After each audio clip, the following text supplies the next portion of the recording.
Sugar City Morning Show. Muy buenos días y bienvenidos a esta edición del Sugar City Morning Show. Good morning and welcome to today's edition of the Sugar City Morning Show. It is a Friday and it's the 9th of June and it's exactly 3 minutes after 7 o'clock. A lot of people must be very, very happy, ecstatic about the fact that it's a Friday already and that tomorrow is Saturday and that the following day is a Sunday and that therefore they have the weekend all ahead of them. And yes, I remember those days when I used to yearn for the weekends. But I'm not telling you that I don't like the weekends, yes, but it's right now it's a different feeling. But bienvenidos al show. ¿Qué tal? ¿Cómo lo pasaron? Ayer tuve que hacer un trabajito, irme a no poder estar aquí, así que mis disculpas por no estar aquí, pero veo que estuvieron bien acompañados con el señor Rubén Campos y el señor Chequi y tuvieron amplia discusión porque anoche vi parte del show. Buenos días. Como siempre, vamos a darle comienzo a este show enviándole los mejores saludos, pero también agradeciendo a nuestro Señor allá arriba que estamos vivos, que hoy sucedió el milagro de poder abrir los ojos, de poder oler, sentir, de poder vivir. Padre, te doy las gracias por todas tus bendiciones. Hoy nos permites abrir los ojos, poder vivir, poder sentir, poder amar, poder reconocer de que todos los regalos que vienen hacia nosotros vienen de ti. Y eso es por tu gran amor que tienes para nosotros, Padre. Nos pides, Padre, simplemente amar a nuestro prójimo como nos amamos nosotros. Nos pides, Padre, también amarte a ti. Y muchas veces en nuestro egoísmo nos olvidamos amar a nuestro prójimo y en vez simplemente nuestro egoísmo se toma control de nuestro ser y ya entonces nos amamos a nosotros nada más. Padre, te pido perdón por mis pecados. Yo reconozco que soy un pecador. Te pido perdón. Te pido, Padre, que me ayudes y que nos ayudes. Gracias por mi familia, por mis amistades, por mis compañeros de trabajo. Te pido como siempre para aquellas personas que están pasando por tiempos difíciles, que están sufriendo solitos en las calles o en sus casas, en los hospitales, sin nadie que les preste apoyo. Sánalos, Padre, cuídalos. A los viejitos que andan luchando por su vida en las calles, ayúdalos, Padre. Y aquellos niños sin papás que andan por las calles también, sin una idea de dónde van, guíalos, Padre. Y por todos nosotros, que tengamos un bonito día y que sepamos dar de nosotros como tú nos pides. Dar hasta que no podamos dar más, como tú nos pides. Padre, te bendecimos, te glorificamos, te adoramos siempre. Amén. If you thought that yesterday it rained, I don't think that maybe it did. Well, it did. Maybe it didn't rain in your region as heavy as it did in other areas. But I was expecting a harder rain. I thought that all the looks of it was that it was going to come down and it was going to come down hard. But it didn't. It did. Morris, tú siempre hablando tonteras. Vete. The general situation, relatively moist and unstable conditions persist over the area. If you saw the news yesterday, we noticed that there's a late season cold front right over the Gulf of Mexico, just at the border of the Yucatan Peninsula. And the word is, they use the word a cold front, although not a lot of cold there is behind it. Although, it's, yes, it's bringing in cooler air. But, and that's the reason why we have the instability in the region. Because we have a situation where the warm air, which is in the area, is trying to rise. and because it's a low pressure system, and then you have the high pressure system coming down on us, and it is suppressing the warm air from going up. So we have a problem. We have a battle. The 24-hour forecast: sunny with cloudy spells today, and cloudy skies tonight. Showers or thunderstorms will generally be isolated this morning, and then a few will develop over inland areas this afternoon and along the coast tonight. The winds blowing from the south-southwest at 5 to 15 knots. The sea state light chop to choppy. Famously so. The temperatures along the coast is a high of 90 degrees Fahrenheit, a low of 78 degrees Fahrenheit. Inland is going to go all the way up to 95 degrees Fahrenheit and a low of 72 degrees Fahrenheit. In the hills, a high of 80 degrees and a low of 67 degrees Fahrenheit. There are no advisors in place. And just a quick look at the Atlantic. We're going to the NOAA website now. It says no new tropical cyclones are expected during the next 5 days, and it is absolutely clean. Back to our weather forecast. The outlook for Saturday and Saturday night is for showers and thunderstorms to develop around the country. So it's very possible and even more probable that on Saturday we're going to have rains and thunderstorms. So if you will wash, you better hurry and do it from very early, because it may rain for Saturday night. The tides, there's a high tide this morning at 9:26, a low tide at 4:43 this afternoon, followed by another high tide tonight at 10 minutes before 11, and then another low tide tomorrow morning at 3 minutes before 4 o'clock in the wee hours of the morning. The sun sets today at 27 minutes after 6, and the sun rises tomorrow morning at 18 minutes after 5. The moon rises today at 6:41 p.m. and the moon sets tomorrow morning at 12 minutes after 6 in the morning. We want to thank Francisca Wellington for this information. And if you ever have a chance, you should visit the new website that is the National Meteorological Service of Belize has put out. One of the good things about it, it gives you current conditions for approximately more than 10 locations around the country. Obviously, they have had to make arrangements with these places so that they can give you the current conditions, which is something new. If you go down to the map and then you click Tower Hill, it will show you the general, the conditions, the actual conditions there. And let me just quickly take a look here. Forecasts, tropical advisory, agrimeteorology, climatology, observations. Well,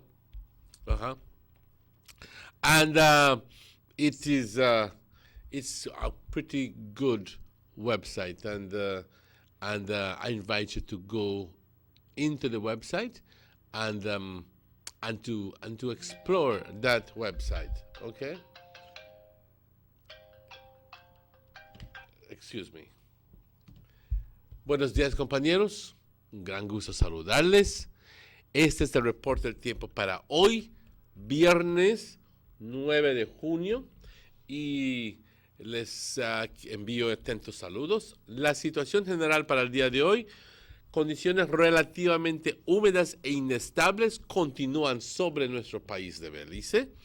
Para las siguientes 24 horas vamos a tener cielos soleados con algunos periodos de nubosidad y cielos nublados. Hoy por la noche vamos a estar viendo chubascos o tormentas esta mañana aisladas. Es más, uno por aquí, uno por allá, el otro por ahí. No es como si fuera que todo el país estuviera cubierto con nubosidad y que todo el país estuviera lloviendo a este particular momento. Pero luego entonces unos más se van a desarrollar sobre las áreas del interior hoy por la tarde y hoy por la noche. Así que estamos viendo que que por la tarde y por la noche es muy probable que tengamos chubascos. Los vientos del sur-sureste de 5 a 15 nudos, el estado del mar ligeramente agitado a agitado. Las temperaturas en la costa, una máxima 90 grados. En 90 grados con una máxima, 78 grados con una mínima, en el interior 95, máximos 72 mínimo, y por las colinas 80 grados máximo, un mínimo de 67 grados. No hay advertencias en lugar, se espera que para sábado y para sábado por la noche tengamos unos chubascos, tormentas, desarrollando sobre el resto del país. Las mareas, una alta a las 9:26, una baja a las 4:43, otra alta a las 10:50 y otra baja mañana a las 4:03. La luna se oculta, el sol se oculta hoy, 6:27, y el sol sale mañana a las 5:18. La luna sale hoy por la tarde, a las 6:41. Y sale mañana a las 6:12. Se oculta, pero a las 6:12. Le damos las gracias a Francisca Wellington por esta información. Compañeros, también les tenemos que agradecer a nuestros patrocinadores, aquella gente que nos apoya siempre con sus anuncios, y eso incluye el honorable Gaspar Vega, el señor German Vega, el señor Eduardo Vega, el señor Derek Gillett, el señor Rosendo Santana, Rosendo Urbina de A&R, y la Inmaculada Credit Union. Estamos hablando de Carl Houston Memorial Hospital, Belize Tourist Board, Government of Belize Information Office, y Aqualife Water, y algunas otras empresas que nos asisten. Compañeros, vamos a tomar una pausa y estaremos de vuelta con ustedes. Southern food. Come and enjoy some good old-fashioned Southern hospitality. Belize, where you can discover how to be a Belizean traveler.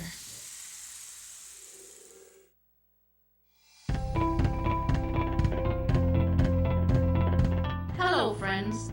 The only place you'll get value for your money is at Rapidito Loans. At Rapidito Loans, you can shop for jewelry, buy, carat, stoner style. A genuine jewelry from us makes the perfect gift for that special someone or a treat for you. Come and check our widest assortments of quality and affordable gold jewelry. And for all those last-minute urgent needs and unexpected bills, you don't have to worry no more. Rapidito Loans is the only quick and reliable solution for all those emergency needs. We provide more and better loans for your gold jewelry. So remember, friends, great discount on all gold jewelry. So come in and visit us at Orange Walk Town, number 4 Belize Corozal Road. Rapidito Loans, your number one money lending and jewelry center.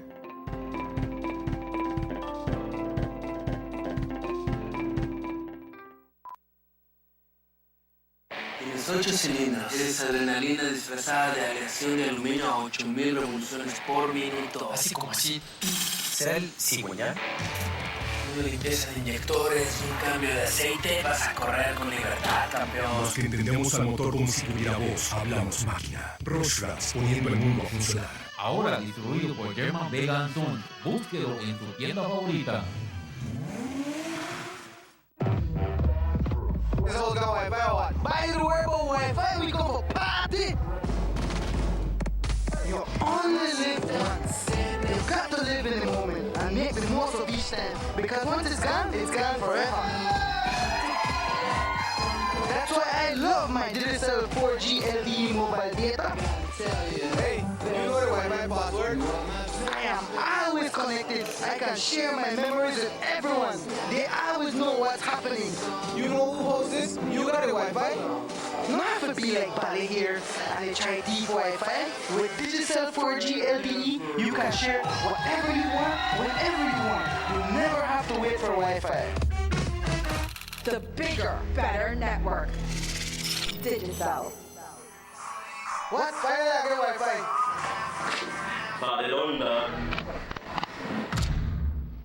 The sunny days are here, and whether it's for a picnic or in your kitchen, you need the meat.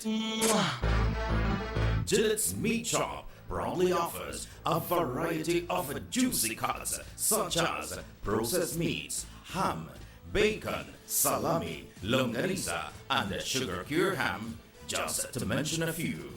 Enjoy our meats in beef, pork, and mutton.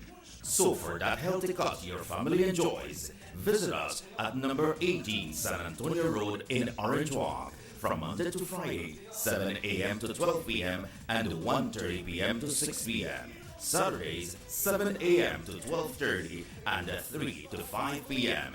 Sundays, 8 a.m. to 11:30 a.m. Place your orders at 322-3486 or 322-2175 or even 610-4061. Send us an email at derekgillett31@gmail.com. Gillette's Meat Shop, fresh and processed meats. They see you and know you're defense. Always a star, yes. You live in color to the limit. Large and in charge, yes. That's why you rock with Buster. Refreshing range of colorful flavors. Always a star, never the audience. You run things ever run yours. Yes, you are the life of it, not just a part of it. Your life is never black and white. Live in full color, Buster.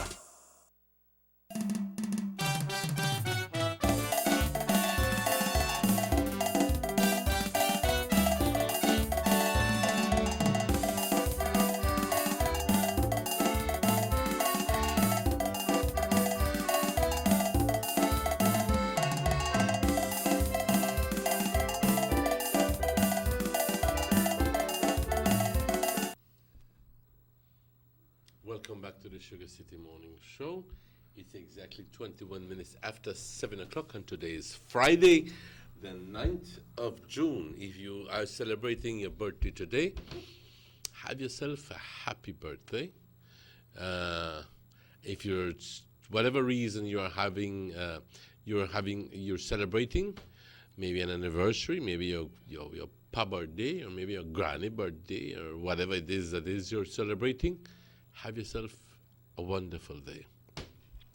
Compañeros, en español, si estás celebrando tus años, tus cumpleaños, que la pases de maravilla.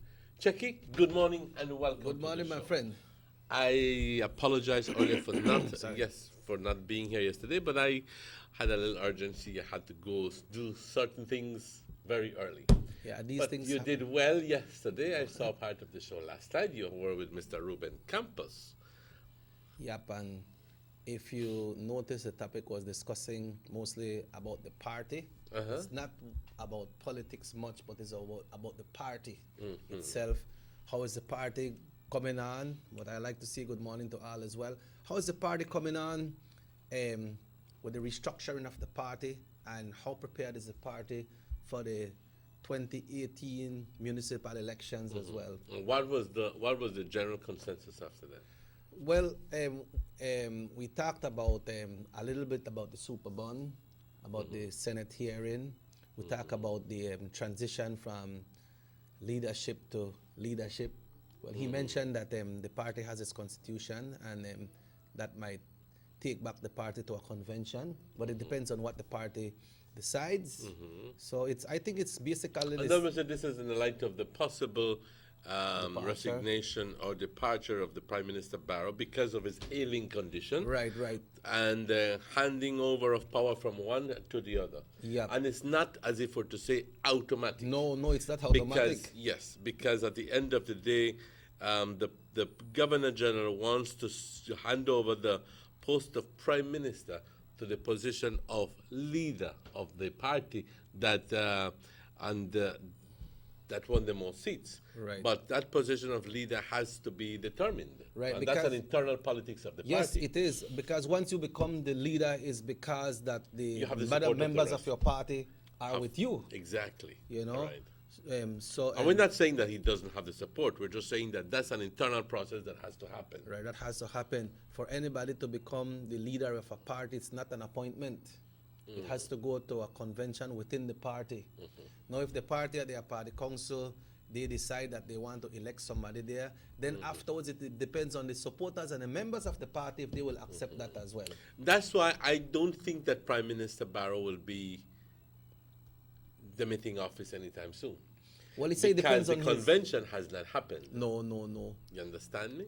And usually party conventions happen within 2 to 3 years. And even if it does, the position of Prime Minister then would be assumed by Patrick Faber. But then if it were to happen that you have a convention and let's say he wins, well then he continues being the what you call it. But if he loses, then somebody else would be the leader, and obviously somebody else would be the Prime Minister. But that person has to be an elected representative as well. Yes, he has to be an elected because me and you could run for the party leader as well. But if you're not, a leader, you opening a kind of a Pandora's box there, because we've had situations where the person who was the leader of the party did not win. Yeah. Dean Lindo lost his seat in the what was it? The 70s? In the Fort George division to Said Musa. Right. And he was the leader of the party. Then there was somebody, he still was the leader of the party, but then I think that this man, Aranda, was the parliamentary leader. Yeah, Theodore Aranda was the parliamentary leader. So you have situations like that. But then their party didn't win as well. Right. But then in that case, also, we were not considering the position of Prime Minister. No, it was It's a totally different scenario when you consider the position of Prime Minister. But remember, it happened with 84 to 89, or the second election with Manuel Esquivel, when Manuel Esquivel lost. Only 3 persons won from the United Democratic Party, in the name of the Honorable Dean Barrow, Honorable Finnegan, and Honorable Erwin Concheras. Exactly. So. There was only 3 opposition in the House. And that time, Mr. Barrow was not the leader of the party, but he won his seat. Then Mr. Esquivel resigned. And then Mr. Barrow hold over. But people say, but how, he said that the current deputy could be the Prime Minister, because how when the Prime Minister go, he said the deputy, the whole acting Prime Minister. That is acting Prime Minister. And believe me, the position of acting Prime Minister is not as if you would sit in the Prime Minister's desk and you would do everything the Prime Minister does. It's just a carryover. In other words, if anything arises, an emergency, then you would assume the position and you would get in touch with the Prime Minister, and you would, there's certain responsibilities assigned to you. Act on his advice. But it's not as if all of a sudden, hey, I'm the boss here, so you go do it. No, it no works so. It no works so. Yeah, so we discussed that as well, and we discussed the restructuring of the super bond as well, and possibly inquiring into the super bond. What bothers me right now, Checky, and I think that it bothers a lot of people, is the humongous, because I couldn't think of a better word, the humongous bill that the Ashcroft Alliance has presented to the government of Belize. And that is almost $200 million. And this is for legal costs, in other words. I don't know. When we say legal costs, I will get representation. I will get to that. I'll get to that right now. As best as I understand it, part of the agreement was that, okay, you're going to pay me 40% up front, another 60%. And out of that 60%, which covers the special agreement, those monies were meant to be for the Belizean people in projects. At least that's the way it was touted by the Prime Minister. Right. That money was supposed to be invested into infrastructure social projects, right. However, we gathered that was not the whole picture. The picture was that Prime Minister had also promised to cover the legal costs of the Ashcroft Alliance. In other words, their lawyer fees. Good Lord. If I am offering to pay I wouldn't want to say enemy at this point, but my opponent, perfect word, my opponent, if I offer to pay you your legal costs and for fighting against my case. I am going to get the damn best lawyer I can possibly get, and I won't worry about costs, because I know at the end of the day how much you have to pay me, and I'm going to try to make the best out of the situation. So that's an out-of-court settlement? No, this is not an out-of-court settlement. This is part of the agreement. Because Emmanuel, if I carry you to court, and how you work, I understand how you work at the Supreme Court. If I carry you to court, and you get your attorneys and everything, and you come out and you win the case, then I'm responsible for pay your attorneys too? Yes. So right. Isn't that the similar situation? Well, this is a similar situation. Okay. But then the question is, why did Dean Barrow accept to pay his opponent's legal fees? Yeah, that. And giving him essentially carte blanche to say, hey, we uncover all your legal fees. Wouldn't you get the best lawyer possible? Definitely. Of course. If I know you cover my fees, I'm going to get the biggest I could get. Common sense. Yeah. Common sense. However, if now that he has gotten the bill of $95 million US, $190 million Belize dollars, ladies and gentlemen, for legal fees that Michael Ashcroft says he spent on the whole BTL thing, a deal that he was going through. $190 million? Don't you think that is ridiculous? I think that is ridiculous. I think that more and more we get to find out, we get to get more insight into who this person is, Michael Ashcroft, and who is behind these things. I mean, at the end of the day, $190 million for legal fees, okay? And the special agreement was worth something like $200 million. So what is left for the Belizean people? $10 million? $5 million? I wonder if it worked this way. Huh? I think that agreement not a workout in Belize's behalf. But I wonder if it will work out this way. You tell me, okay, make I get my representation and you want to pay for it. And I go for the biggest liars and I present a big bill to you, sir. You can't tell me, hey, I tell you I want deal with legal fees, but not in the kind of high fees.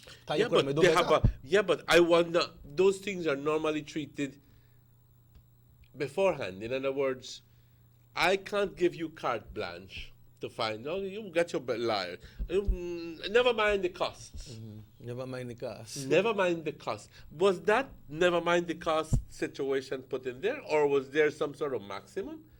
You know, or is it that very simply that it was a gentleman's agreement, assuming that and take advantage of me? I believe that. Huh? And now literally he's been taken advantage of, because $190 billion Belize dollars in legal fees is ridiculous. Oh. And I think that rather than us talking about how Barrow accepted that situation, I think we should be looking at the core of the problem. The core of the problem is not that Barrow accepted to pay it, but the audacity and the I don't know. I want to call it bad mind. So like you want to get Bexman. I don't want to call it bad mind, but I would like to call it something else. But they had to come up and give you and bill one small country $190 million Belize dollars in legal fees. But he's liar fees. Yeah. He's not doing that only to Dean Barrow, man. To the country of to Belize. All of us. Exactly. Yeah, all are we. Because that $190 million Belize dollars could have gone a long way in projects for the Belizean people. Because that's the way it was sold to us, ladies and gentlemen. That's the way it was sold to us. Yep. At one time, like you mentioned, projects and infrastructure, when that happened, it creates employment. I can recall he says, oh, this is going to be all for the benefit of the Belizean people and blah, blah, blah, blah, blah, blah, blah. But now we're finding out that everything is going back to Ashcroft because he found a way out to get back every single thing. Now, Joey could say, oh, we're going all the way to the CCJ with this, but I don't know what are the terms and conditions of the agreement or the payment of these legal fees. And I'm just hoping that they can find some loophole in not to pay it. But going back to the Caribbean Courts of Justice, then they cast you again. Right? Yes. And then and after all this litigation and all of this, who ends up getting rich? The lawyers. And the Belizean people just get the And Belizean people just get the brunt of it. Hello, good morning, Sugar City Morning Show. Yeah, morning, check your morning, Mr. Martinez. Good morning, sir. Morning. Man, I just want to put one little bit in on our conversation. Mr. Martinez, Mr. Russia. Yes, sir. I heard you talking about this accommodation and thing.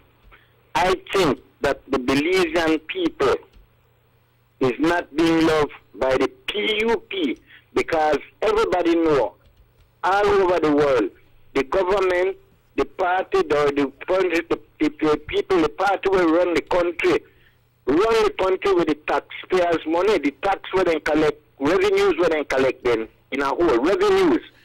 And when one man like you say we got a lot of brains when sit down and make me a sweetheart deal, because that's all I could look on it, sweetheart deal, you're going to do this, you're going to do that, you're going to do the other. They were of the opinion that the Belizean people are stupid and fool, they're not going to school, and that the people that want to pay and they want to keep their mouth shut. They never know that one of their days they want to blow it out of the seat. You know what I mean? And this is the result of it. Because how you will give everything, if you may notice everything and privatize, right up to the prison and privatize. But brother, nobody no privatize that. You run that because anything run on the regulations. And when government give a revenue, all revenue, the way the country will run by. And this is the biggest problem. Now this is what we face. You hear, borrow this, borrow that, borrow the other. It's not Mr. Barrow, it's the PUP that you're supposed to be blamed. And John, we say, so love the people in our Rock. He should have sat there and said, no, we don't want to do this, we don't want to do that, we don't want to do the other. There's a lot of money we're missing from the country. Then we fool it one passport scandal. We had Maxwell Samuels, we had the passport, the buckets of passport that were gone missing, where the money missing. They don't say nothing about that. Why don't they jump on Mr. Barrow? Mr. Barrow, they try. Mr. Barrow, they try. It helped the country one lot. Why don't they jump on the man? That they have to blame, that they cause this power. That's why the ICJ said that they are a malignant tumor. I mean, this is what the Belizean people, this is what they're supposed, that we cause this problem because we shouldn't have get them sweetheart deal done. That what if you need $3.34 million for social security, we want that money because the money could have been solved to help one lot of poor people not to get social security right now. But because I can't continue, the credit they run out. Well, Emmanuel, it was Bless good. your soul, sir. It's good that you... Bless your soul, because, and we have pretty much discussed those topics, but we're not discussing the PUP right now. We're discussing the Ashcroft Alliance. Good morning, Sugar City Morning Show. Yeah, just please lower the volume on your television for us, please, and just talk right directly into your telephone. Hello, good morning. Yeah, Emmanuel, but that topic that you brought up is a very, very important. What are your views there, Chucky? Why I don't know if there's some backdoor deal to go on, or if that's straight politics or the straight business or what. But then if you make you bring there a big bill, so that like if you send one of your neighbor or somebody or your brother the store and you got a credit that store, you tell them, okay, go get what you need for this weekend. You know, when you go there, you got a bill for 10 cases of beer, you got a bill for so much soft drink, for so much Pringles, so much thing. Then you find out that your son or your brother throw one big bash, one big party. But that don't know what you mean for tell her, right? But you are still responsible. You're still responsible because that you tell her if you go and get it. Exactly. But you never tell her how much you get. But we don't know if that was said in the agreement. That's exactly that's right. So it is really, like people say, yo le di esto a tal persona y resulta de que yo vi que nunca se lo debía haber dado porque resulta de lo que veo no lo necesita porque compró carro nuevo. O porque veo que tal y tal y tal y tal. No te fíes en eso. Fíjate, simplemente date cuenta en el espíritu en el que tú lo diste. Que esa persona haga lo que quiera con ello. Yeah, it's like it's a spirit which you give. And this I'm using it very simply to cover, because I'm not against Prime Minister Barrow, believe me, I respect this man. And don't get me wrong. Don't get me wrong. All I'm telling you is we want to know more, because right now he is in a position where he, because of the spirit of his arrangement, of his agreement with Mr. Ashcroft, now is backfiring on him. Yeah. Because at the end of the day, he tell Barrow, Ashcroft, yeah, we haven't paid the bills. We haven't paid the bills, the legal fees, but I don't think that he ever expected to get a bill of $190 million legal fees, which pretty much takes up the whole 60% remaining balance of the special agreement. So at the end of the day, what was left behind for the Belizean people? Like I said, I'm not blaming Barrow.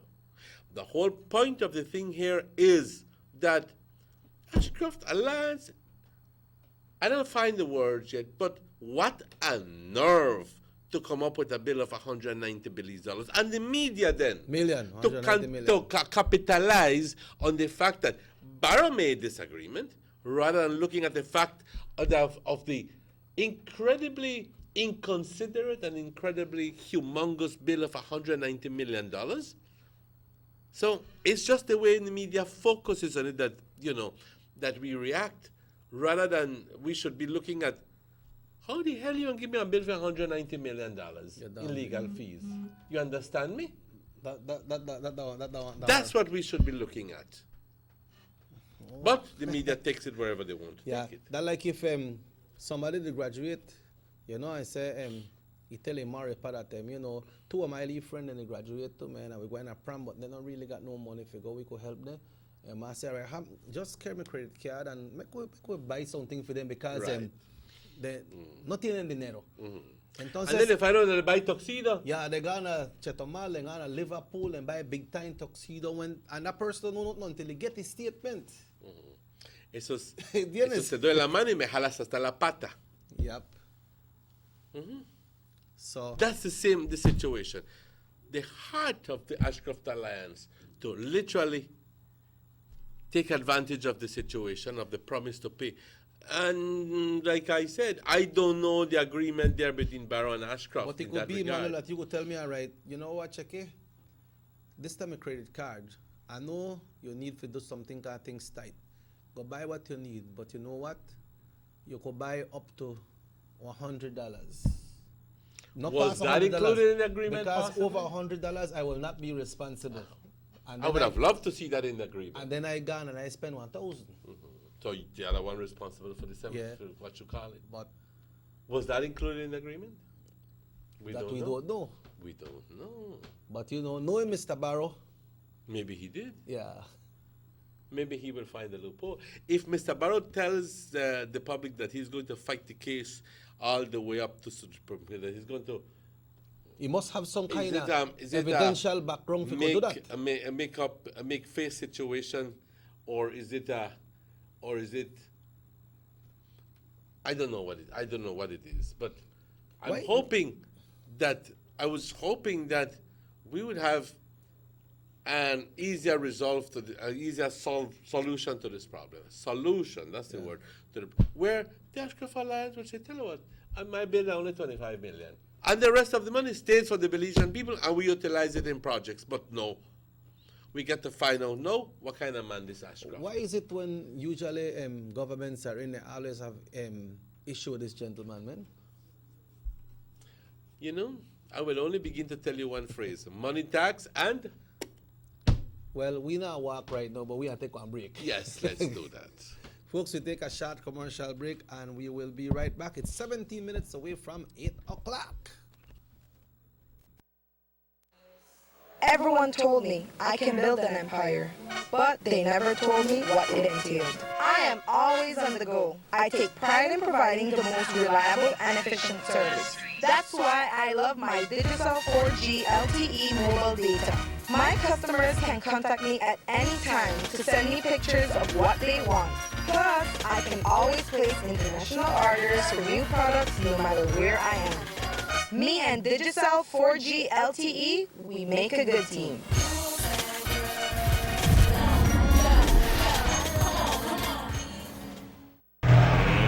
Let's get ready to rumble!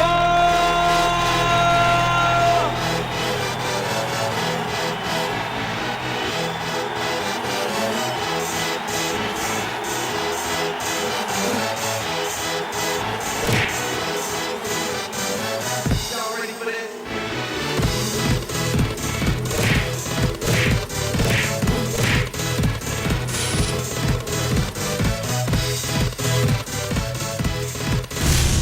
Get serious. Get Bob.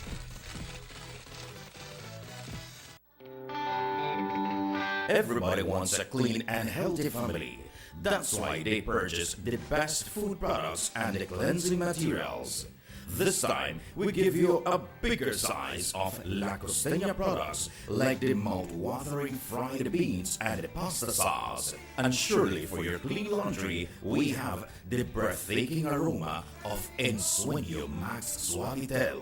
Even your visitors will ask what you clean your floors and restrooms with. And you can boast it is the variety of Pinol products and Sultan muriatic acid now in 900 milliliters. And much more for the best prices only at German Vega and Sons Imports. We serve you at number 5 San Antonio Road, Orange Walk Town. You can even call us at 322-3625 or 322-2672.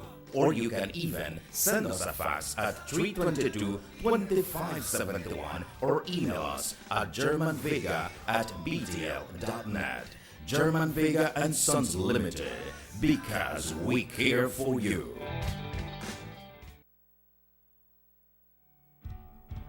Across the country, development and transformation continue under this government. The new Guanacaste roundabout at the junction of the Hummingbird and the George Price Highways is complete and one to be proud of. The George Price Highway is being rehabilitated from the Belmopan Junction to Benque Viejo. There will be a new baking pot bridge and upgrade of the Caracol Road. Also, the new Macau River bypass and bridge will be completed by March 2017. In the Belize district, the work has already started from the Hallover Bridge to the Philip Golson Airport, and funding has now been secured for the new link road to span the Belize River, starting from behind Gentrack and coming out at Mile 8 on the George Price Highway. A $40 million UK grant has been secured for the paving and aligning of the coastal road and construction of new bridges. Under this same grant, the Philip Golson Highway will be improved between Orange Walk and Corozal. This government continues to work for the development of Belize. Your vision, our mission.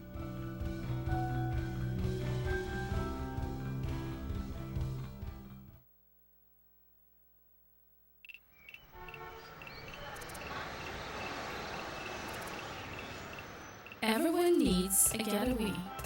Why not make it in your own backyard? Learn the history of your old capital.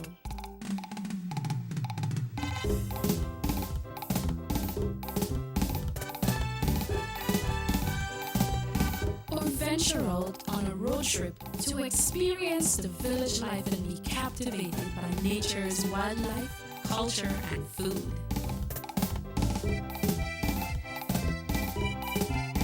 Belize, where you can discover how to be a Belizean traveler.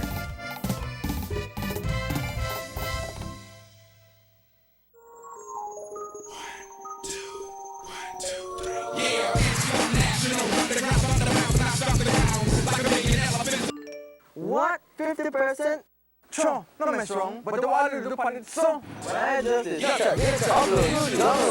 Dude, relax. I don't want data have apps. If you want to do them things, to just have bigger and better data plans, we need to look into. But I can't help it. Digital 4G LTE so fast, I just want. Still, I feel you. You could go to data usage in your phone settings to easily monitor the amount of data each app is using on your phone.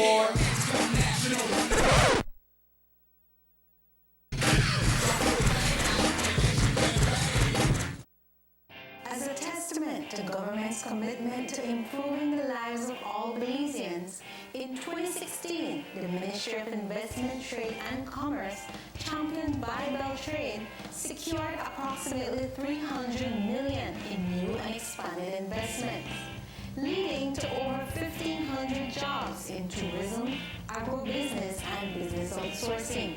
The ministry continues to facilitate meaningful investments that will improve the lives of all Belizeans.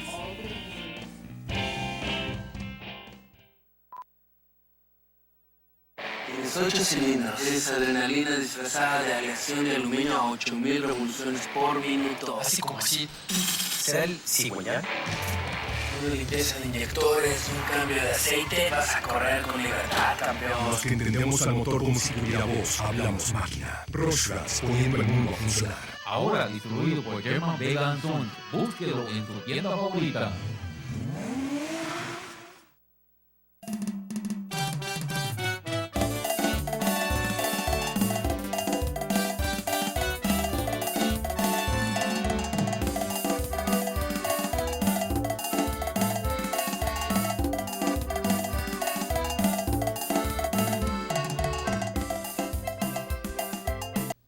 Welcome back to the Sugar City Morning Show.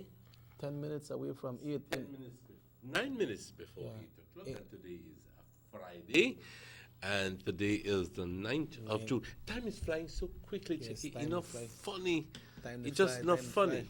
fly. Time to fly, and but with peacefully Nod and Tongue, they get out of hand, Emmanuel. Things are getting out of hand. With peacefully Nod and Tongue of Corozal. You know, it's Well, what you got happened. to, I was watching the news yesterday, and I watched the interview with this young man, and he said Corozal, I don't know what to say, and I go like, and that would pretty much sum up my emotions there, because I don't know what to say. Yeah, let's get this call. Hello, good. Yeah, you see what happened is, Emmanuel, remember like a little over a month ago with this couple, the Canadian and the American.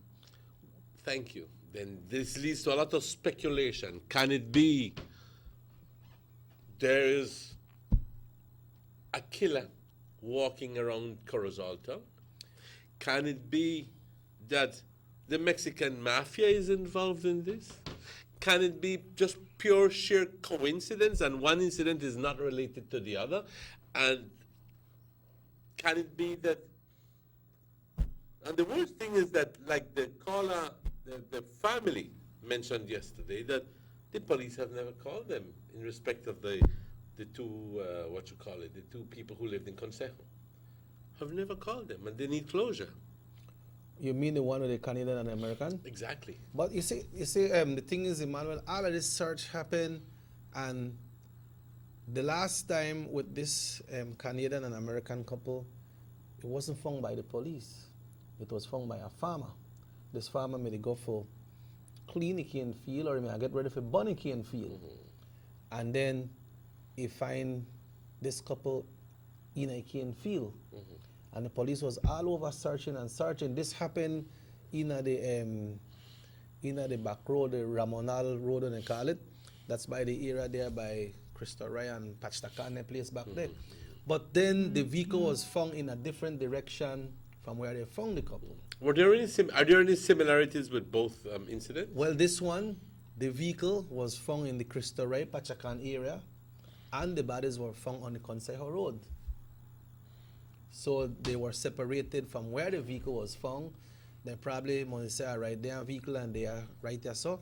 Maybe they search wrong here so and then I'll find nothing wrong here because when I left the bodies here. So you wonder if they kill them people first and then dash the vehicle at a different spot, or dash the vehicle and burn it up and carry them and kill them in a different place. Can it be perhaps bandits lurking in the area of the Pachacan Road and picking people at random, say a couple, and going after them and then eventually transporting them someplace else and killing them? Well, you see, can it be? Well, you see, when the American and the Canadian citizen was abducted, we understand that they left from a bar about 9 o'clock in the night, and they live in Consejo. So I don't think they may have no reason to be traveling on the Pachacan Road, because it's two different areas, right? I understand your point there. So the point is that perhaps they were lured into that area, or perhaps they were forced into that area. And then this next one, or taken there. Yeah, this next one will happen. We understand that this young lady went to take food for this gentleman that works, I think, at a pool room in Corozal, and they say that someone saw them by the seaside after I believe after the establishment was closed. And after they said at the seaside, then nobody never said it again. So it would say that maybe they have been kidnapped from that area. The seaside, you know, by where Social Security used to be, right at the entrance of Corozal. And then their body was found on the Consejo Road, and the vehicles were found in the Pachacan. So what you're telling me is that perhaps the people who the kidnapper per se, if there is a kidnapper, let's work on the assumption that there is a kidnapper. Okay. Somebody who brandishes a gun and says, tell her what, get in the vehicle, take me someplace, or else I will kill this person. This person forcibly has to go take them on the Pachacan Road, blah, blah, blah, and then after that burns the vehicle. But this is the material, this is the stuff that investigators should be looking at, and I'm sure that they're looking at it, but perhaps they've gotten stuck with some sort of logistics down. And we don't hear nothing in that regard. Yeah, I could get this. Hello, good morning. Hello, good morning, Sugar City Morning Show. You see what happened is to Emmanuel, maybe the police limited when it comes to searches and things like that. But then I believe we still have the army as well, right? And the BDF have helicopters but then now. the FBI also come down to do some sort of studies? Yeah, they came on. Have those studies been made, the results of those studies been made available to the police? Well, we don't really know how hand in hand the FBI was working with the police. You know, but they must have some kind of communication. But you know, the FBI, they don't work their own way, right? So maybe if them use a helicopter for fly over, maybe they may have find their people earlier. And the person, one of the person we talked, he said that they done search that area already, and they never find their people there. It could be that maybe they never search good enough, or it could be that after they hear that the search is placed, they got dash their people there. But then you see that's where the pathology tests come in to find out, okay, approximately about how long then people may dead. And we don't know if we have the kind of... I don't know if it's coincidental. I sometimes I think that everything happens for a reason. But you understand how you play out, right? Yes. But don't you think that perhaps it is revealing of the fact that Mr. Orlando Vera, the former deputy head of the National Forensic Service, was sentenced to 2 years in prison. And that's a big position. And found guilty of abetment to pervert the course of justice? Don't you think that is? And he's not only a PC. That man, a big man. So the very agency or the very people who are charged with the responsibility to look into these sorts of, to solve these murder problems for us and to help guide us as to, you know, this person was shot with a 9mm, just like it. Hello, good morning. Okay, good morning. Yes, good morning. I'm from San Pablo. I'm here on college yesterday, but 21. And school from San Pablo, they said that in government, they call and say, to be scared. Because yesterday we have a problem with appearance with the teacher. So the education have to say about that. That can't say so because the parents done and it be the teacher And other teacher coming from defend the teacher, and he beat up the other teacher to a man. When that happened? Parents, there no principal from the school. She don't know government for go to school and beat up the teacher and the next teacher. I hear one lady, one parent take a photo, and he beat up the lady too. When that happened? Yesterday. That it happened on the school grounds? On the school grounds. And the principal know me the wrong when he didn't turn up. Make he go say the parents why they happen to hear the principal. You understand? But you know why? He can't say about that. He can't let that make the parents go and beat up the teacher so. She no got no right. You know why this happened? That they had a problem between the parent and the teacher? Yes, but you know how children then go. Let's go so if my technique behave rude. And she going to rude that school? Huh? The parents, we have to say about that. Yeah. If the picnic, they like fight, then go to school and fight other picnic.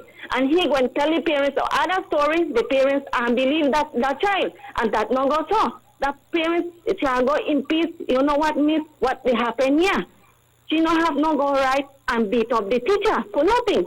Also, it's because the parent is the one of the child who was supposed to have been admonished, was the one who beat up the teacher. The teacher never beat the parents. You know how some kids, they go beat themselves and then blame the teacher. And so that thing go more higher. Huh? And that no go, so let's go say me beat my child, I beat her hard, and he got to school and think that the teacher beat her. Huh? So take out the responsibility to me. That's the way the parents do. Because the parents are nothing good. We as a PTA, we go either to house because we go sell the school. We beg for donation. Some other give, and that parents shall give shame because she no help at all. She no got no right. She say me ashamed. She no got no right for no parents the school, and she didn't even help the school. She didn't even go to a meeting. She ashamed of her parents. Well, regardless if she helps or whatever, she has no right to beat up anybody. She don't got no right because she not no principal. She don't know education, lady. If the principal is still not got no right to still not got no right. No care what. Maybe you should report. That's too much mean. Not only because her husband a police, she can do the right way she wants. That cannot happen. Oh, your husband a police? You live in police station, so they don't believe me that. I'm sick of that. My daughter, they can't sleep. My granddaughter get up 1 o'clock in the morning, the ball and ball frightened. Now where that? A serious thing. No, man, that can't happen in school. But the parents get one bloody and radio there and send it and then parents do and strike. Not send them bloody technique in school. Make the parents do something.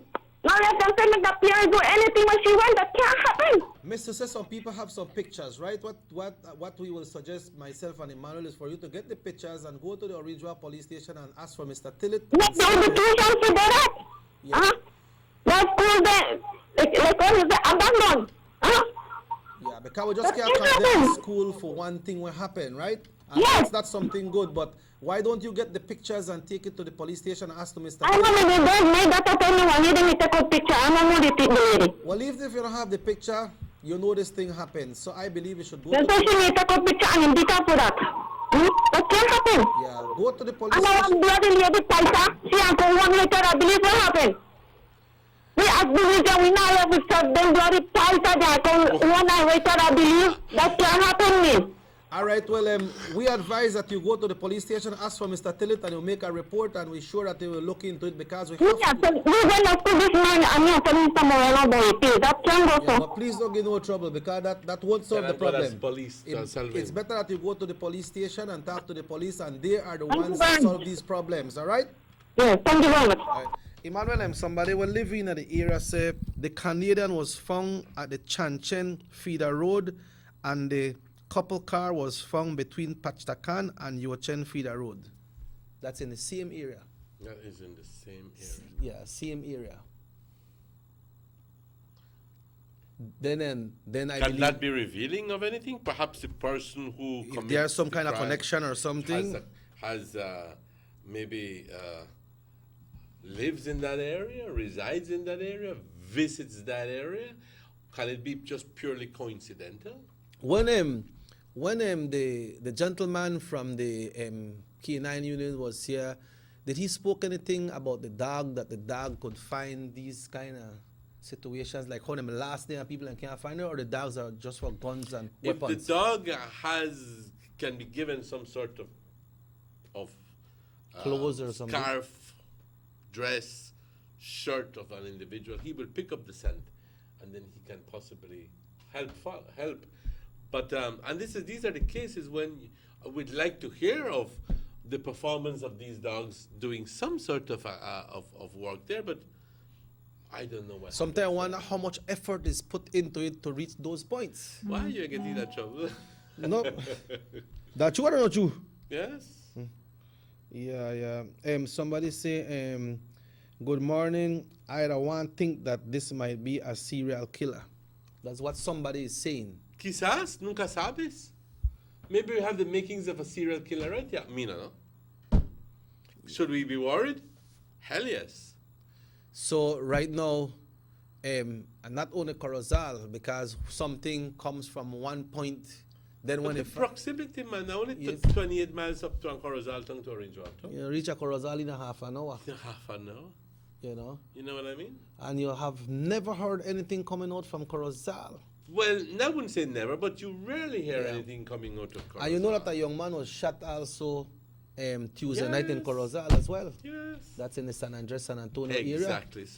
Cause that's why I said I would like to even borrow the young man's and say, Corozal, me no know what to say about that. I know, Emmanuel, a lot of people from Orange Walk go to Corozal on Sundays, like how it hot like this, people go swim and cool after Corozal, you know. And then it might be, you know, like when things happen, like the black eye, or they go up on Corozal, but then people have to be careful. You have to take care of yourself. I say, me not going there because I'm afraid they'll kidnap me. Or I'm afraid something happened to me. I remember they had the attempt to kidnap them people when the ones them in the car and they get away as well. When the man me say, well, carry a Libertad, go kill you and dash you in the river. When the ballet get for Lucy hand. Remember that? That's Corozal you know, again. But that was something like that. But people, we're just reacting, and we're reacting because we don't know. We're reacting in a terrible fashion because we don't know.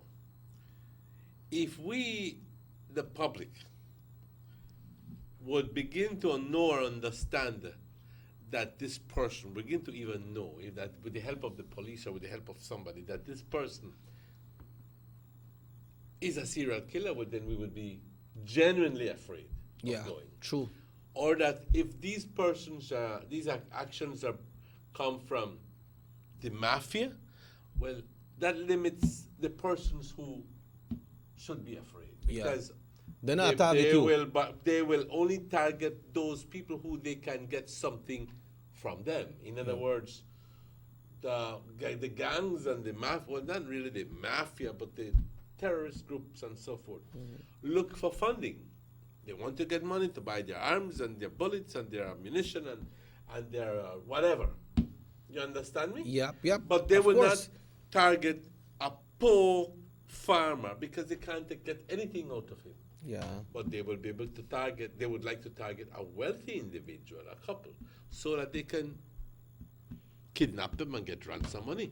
I would believe that this is generally what works. you So know? we will see the case in the That would limit who the victim is. Sorry for being so straight up, but we don't know anything here in this case. Yeah. So we'd say the case in the persons that went to buy the car, I said that just one robbery case. I'm sorry. That I would believe that's a robbery case. A robbery case, right? Yeah. Because for you to tell somebody you to come and you don't ask them how much this thing costs, they say okay, and they concede that they can buy it. Then if you can buy it, you have to get money. You know, Emmanuel, it like hurts my heart when I pass by the road and I see some people, and I really want to pick them up, but man, you can't take chances. Can't take chances, boy. You can't. I see some people sometimes I know them, but then it could be that they could have some of his friend tie up in the bush, and I tell her you stop somebody because people know you, and when you stop, then the next one they run out of the bush. That's the way I look on it. And that's why many times in younger years when I used to drive to Belize City and back, because when I was living in Belize City, following my father's habits of stopping by the Palotti junction, and make up pick up Tarawan and make up and such, and some people get on the pickup truck. As a stop. But one time I stop and pick up one individual and a whole crowd of people get on the truck, and I just came out politely and say, "Get out," because I never stopped for you, no. You know? Yeah. And I will not be responsible for you guys, but hey, man, you know what I mean? And also, Emmanuel, if you pick up somebody, we know how the gun law and the drugs law stand right now. You pick up somebody and got an knapsack and they come in your vehicle, and they set it down in there, and the checkpoint come up and they stop it. Exactly. You going. Exactly. And everybody in the vehicle going. And the case with the ammunition is even worse. Yes. The whole crowd going. Everybody going. You imagine you there with your family and so, and then you pick up somebody because you know, or just say, "Make go get a person and drop, man." Say, "Be triste." And then when you look, by chance this person had something, ammunition and drugs, and then you go in a jail. Nothing can say, you know. When you go and lock up, yes. You're going to lock up, then you have to go on. So the big question is, where we at? Where we at? Can we afford to be indifferent to the needs of others? Can we sort of just lock up our doors and say, tell you what, que Dios esté con ustedes y conmigo también, but I will lock my door and I know okay what happened outside? Yeah, or should we begin to be a little bit more caring and report little things to the police? And have the courage to call and to be brave enough to do certain things? On Monday we will have Mr. Tillett and his deputy here, Emmanuel. Yes. Because they have police week coming up. Exactly so. You know, we have them here, but interrupt you on a case when we talk about Mr. Vera, because we never really finish with them. What you made? Yes. And we need to go through that because all of them. You mean Mr. Vera? No, the one with the person for the forensic department. Oh, that's Mr. Vera. Yeah, we never really finish with, and you never finish with the story because somebody may call, right? And with the talk about the same thing, how the things they happen, but things make you wonder. It's like Jews put it, it's a thunderous fall from grace for a senior member of the security service. Vera admitted that he did wrong, but he said it was only in words, not in deeds. In other words, it never happened. It never happened, but he offered for it to happen. Yeah. So it could have happened. It could have happened. And we don't know if it happened. Well, I don't know. Yeah. You know what I mean? But Emmanuel, people are big people who are working in a big position there, where I respect you say, all right, he nip on it so we know things going good. Mm-hmm. So he offered to make certain things disappear. Now, ladies and gentlemen, I'm not going to mention names or cast. Well, maybe even I did throw stones, maybe just small little stones. But stone a stone. All right. But I know of people who have paid money to the police officers for files to disappear. And that's a fact. And that's a fact. Okay. You know what I mean? Mm-hmm. So, no file. Police has to file a submission of then there's no evidence, and therefore the case is dropped. What happens then? The person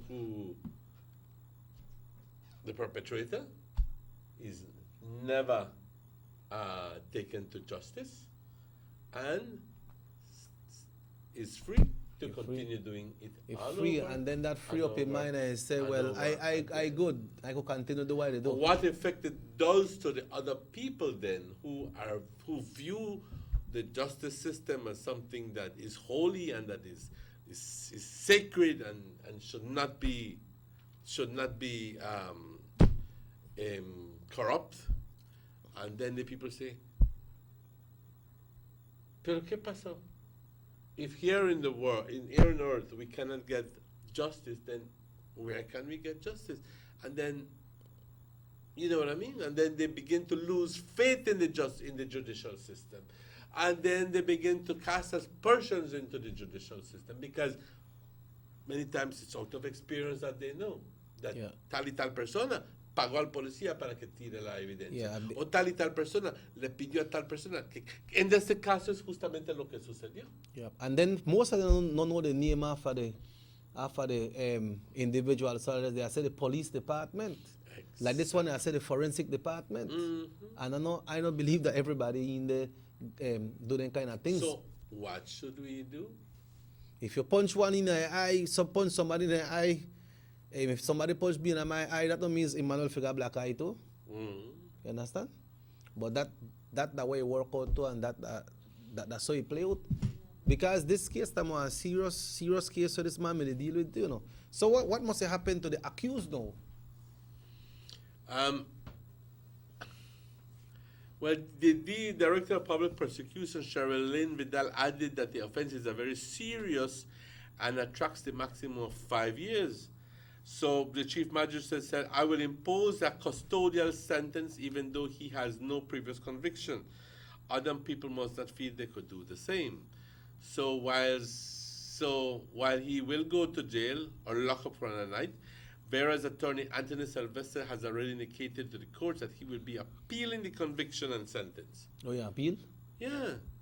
And yesterday he set in motion the actions to get Vera home on an appeal. Today he's filing documents for a bail hearing where he'll be asking for, that was yesterday, for a stay of execution and Vera be let out on bail until an appeal is heard. So you're at jail right now? Well, he was supposed to have been in jail, but his attorney is applying for an appeal. Well, he's appealing the case, and he's applying for bail for him. Yeah. So that not happen overnight, though. That not happen over. I don't know what is the procedure there, but appeal. Yep. Everybody's appealing. Yep. And not like one time the court said, bang, bang, bang, go to jail. No, everybody's appeal. Okay? Yeah. And then time I go to jail and you're done for you. And one time, Mr. Pitts used to come and do a lot of cases. People go to jail, that's People go to jail. Yeah. Is it an indication of perhaps what is going on? People feel that, some lawyers feel that they're smarter than the judges? Can it be that perhaps the judges are not doing a good job, or can it be that perhaps they got money, the defendant has money to spend and said, tell you what, maybe we could do this and maybe we could do that to get me free. You know, got some, you know what I mean? Some practical attorneys right now who used to be a judge before they become an attorney, you know. They used to be a judge first, so they know how that seat work. Then they go up a higher studies and then they become an attorney. So one time they go there, then they challenge a seat where they sit down in. So they know how they work. I don't know if the judge then go up and some kind of training or so, because I remember way back when. Well, all magistrates need to be, should have. Well, I don't know all magistrates should be liars, but I do know that all judges need to be liars. Magistrates, you need to have some sort of knowledge of the law. You know what I mean? Yeah. An upstanding individual, very upstanding individual. But because I know of like magistrates here who are not attorneys, but have some sort of knowledge of the law system. Right. Yeah, they do. Remember one time they used to have the DO used to be right there, so the DO used to try case. Yes. I think one time Mr. David Cruz was here, right? Mr. Fairweather, Mr. David Cruz, Mr. Don Ramon Ramirez. Lad was here as well, remember? Mr. The Justice Herbert Lord. Yeah, he was here for a very long time. Yes, he was here for a very long time. Yeah. Sugar City Morning Show, hello, good morning. Yeah. Buenos días. Hello, good morning. Hello, sigue. Buenos días, ándale, continúa. Bueno, perdimos la llamada. Yeah, well, Emmanuel, 18 after 8. Yes. Yeah, let's take a break. Yeah. And But yeah, in a while we'll take a break and we have more things to share with you all. Like Emmanuel said, like funny that how time they go because we done the in June already. The Emmanuel me got on they celebrate this carnival and well, you know, dress up and got all the attire already. I was done there. Christmas we pass and New Year's, Emmanuel the boss up all the big fireworks and so you got through the carnival too, Joe? Oh yes, yes. See, and right. That's no lie. You tell the truth. See, no, we done the middle of the year, pa. Right there in the hurricane. And the thing is that it flies so quickly because in 3 weeks' time we'll be in the month of July. Yep. Yeah. Already past in the half year, and then after July, August, and after that. It was a 10 day off, and all the hula bulu with September 21st, yeah, and October, and then November. We go Punta all the way up to PG and to Wayne, and after that, all come Ali Faithful. Yeah, then after all come Ali Faithful, that into January they call Maga season, and February Valentine's and Black History Month right into the election. Let's take a break, and we'll be right back with you after these messages. Music is not what I do. Music is who I am. I keep up with what's hip, what's hype, what's now. With my Digicel 4G LTE Advance, I am way ahead of the game. No data in the region can keep up with Digicel 4G LTE Advance. Digicel 4G LTE Advance offers 5 times the speed, 5 times the rush. You feel it?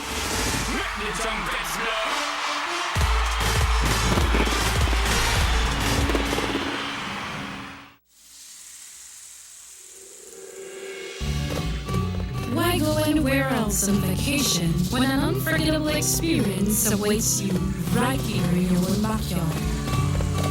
Explore southern Belize, home to the Cacao Trail, the historically rich Maya, and our illustrious southern heritage. Satisfy your sweet tooth with a cacao tour, relax by the river, or enjoy a basket weaving demonstration.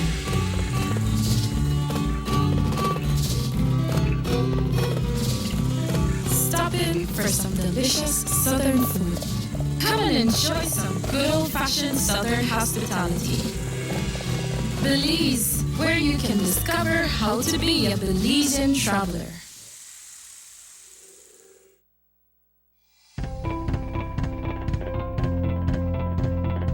Hello friends, the only place you'll get value for your money is at Rapidito Loans.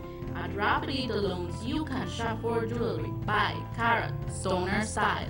A genuine jewelry from us makes the perfect gift for that special someone or a treat for you. Come and check our widest assortments of quality and affordable gold jewelry. And for all those last-minute urgent needs and unexpected bills, you don't have to worry no more. Rapidito Loans is the only quick and reliable solution for all those emergency needs. We provide more and better loans for your gold jewelry. So remember friends, great discount on all gold jewelry. So come in and visit us at Orange Walk Town, number 4 Belize Corozal Road. Rapidito Loans, your number 1 money lending and jewelry center.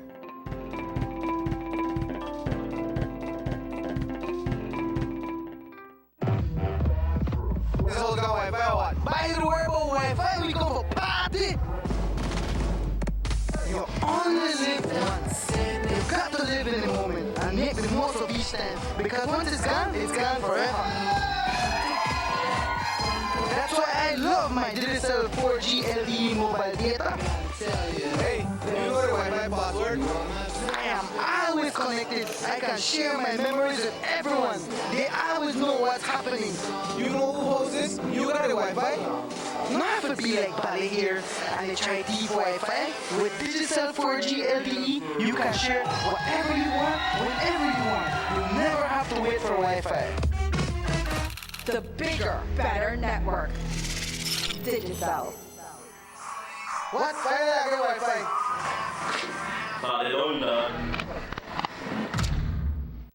The sunny days are here, and whether it's for a picnic or in your kitchen, you need the meat.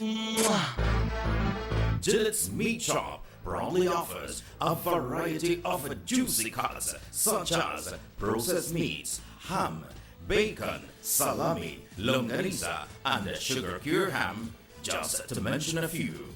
Enjoy our meats in beef, pork, and mutton.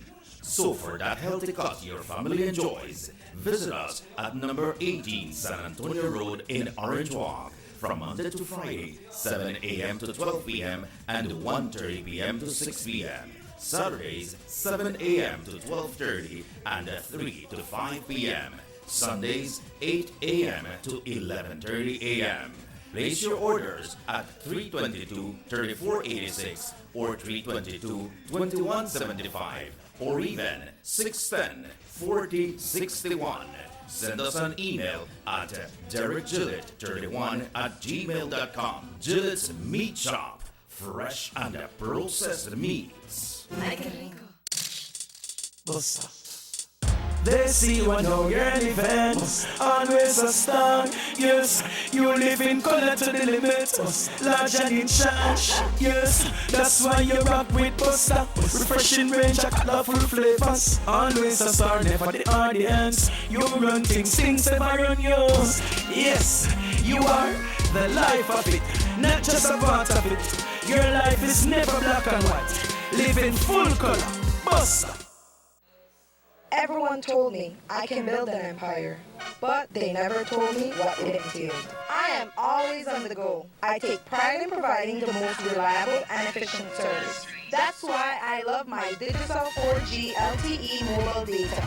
My customers can contact me at any time to send me pictures of what they want.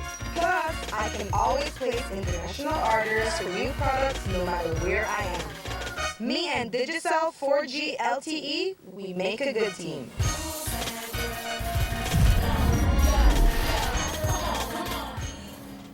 Let's get ready to rumble!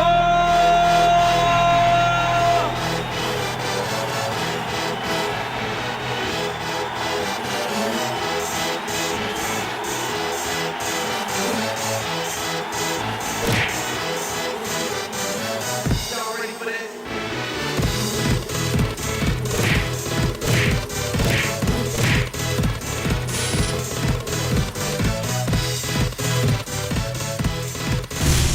Get serious. Get Bob.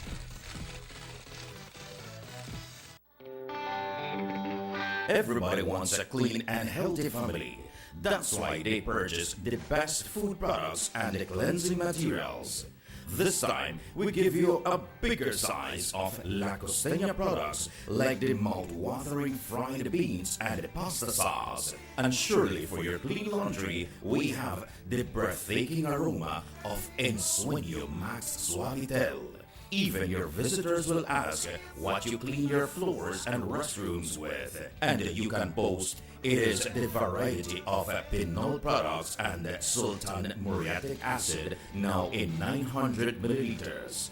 And much more for the best prices only at German Vega and Sons Imports. We serve you at number 5 San Antonio Road, Orange Walk Town. You can even call us at 322-3625 or 322-2672. Or you can even send us a fax at 322-2571 or email us at germanvega@btl.net. German Vega and Sons Limited, because we care for you.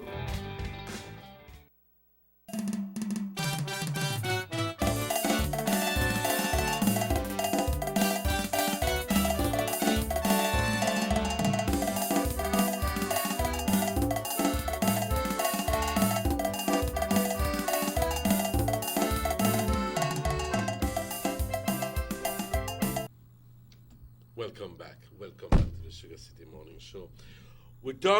Estamos hablando acerca de la situación. Can I ask you for excuse to send a request right here, Emmanuel? Before I begin the melee, yes. You think, or do you think first? Happy birthday.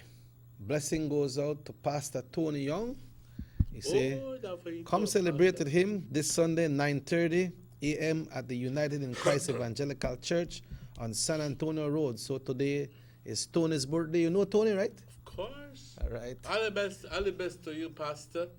Yeah. I will go visit you one of these days. Sunday.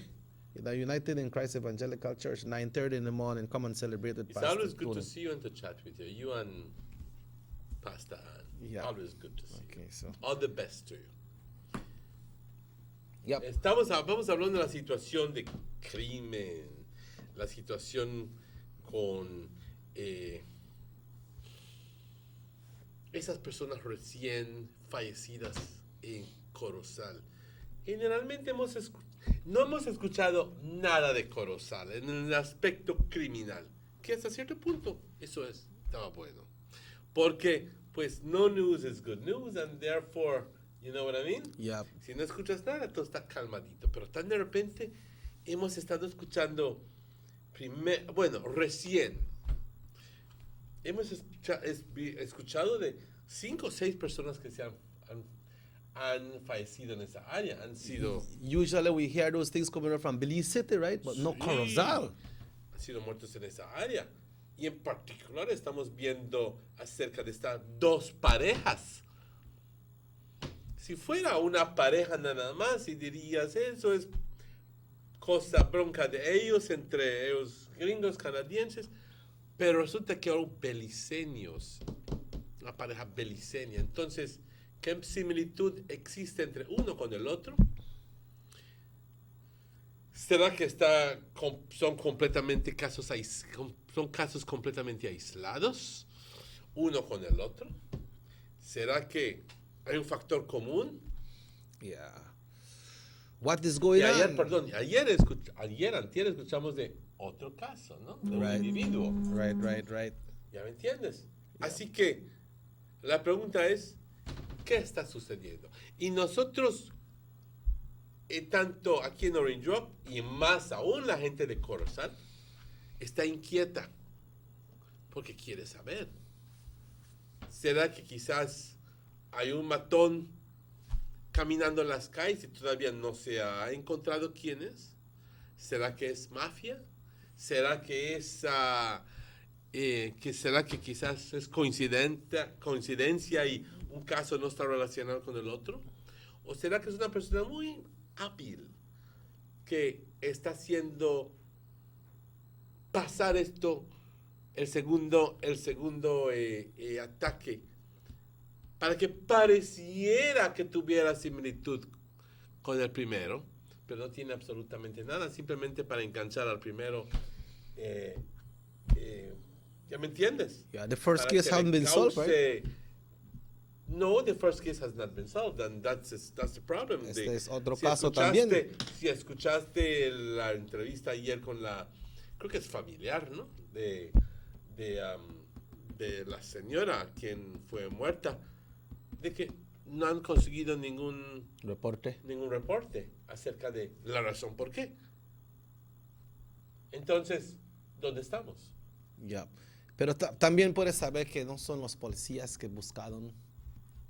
Pero, Ellos. sí, pero ¿quién lo encontró? No es bueno, puede ser importante, pero la cosa es cómo la policía ha tratado el asunto. Yeah.